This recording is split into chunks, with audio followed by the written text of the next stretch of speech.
Alors, c'est le début d'une nouvelle grève étudiante au Québec. Il y a plus de 11 000 universitaires et cégepiens qui sont déjà en grève générale, un nombre qui pourrait doubler d'ici lundi. J'en parle avec Jacques Bissonnet. Mais Jacques, vous allez nous en parler. Ce n'est pas tous les étudiants qui appuient cette grève. Pour l'instant, Patrice, ça semble partager les avis, mais il faut dire qu'il y a encore des votes de grève à se tenir dans les cégeps et les universités au cours des prochains jours. Mais déjà, il y a un groupe important, une coalition d'étudiants universitaires qui s'appelle la CLAS, coalition très militante, très de gauche, qui prévoit un point culminant au mois de mars, à la fin du mois de mars, avec une manifestation monstre qui va attirer, semble-t-il, plusieurs dizaines de milliers d'étudiants. Enfin, on verra.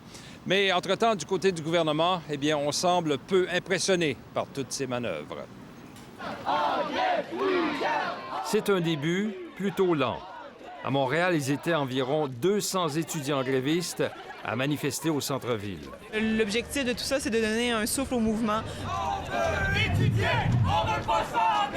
À Québec, ils étaient quelques dizaines seulement.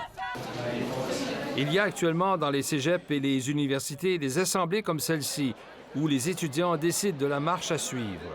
Et pour l'instant, en tout cas, les avis semblent partagés. La cause est bonne, mais moi, ça ne m'arrange pas. Je suis pour la grève, en fait, donc... pour la grève? Oui. On se retrouve à perdre une année si on a une grève, donc c'est pour ça un peu qu'on est contre ce mouvement-là.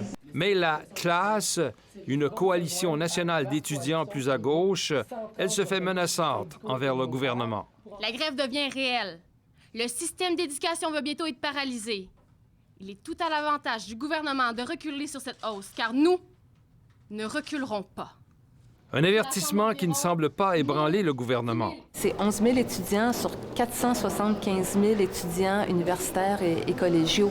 Donc, on est à peine à un peu plus de 2 des étudiants qui sont en grève. Le contribuable québécois paye une fortune pour les universités. Ça lui coûte beaucoup d'argent. C'est un bon investissement, mais les étudiants doivent faire leur juste part.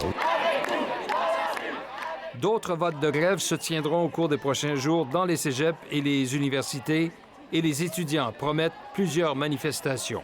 Prochaine action d'Éclat, eh bien, c'est jeudi. Ces étudiants en grève projettent de bloquer le centre de commerce mondial au centre-ville, là où se trouve notamment le bureau montréalais du ministre des Finances.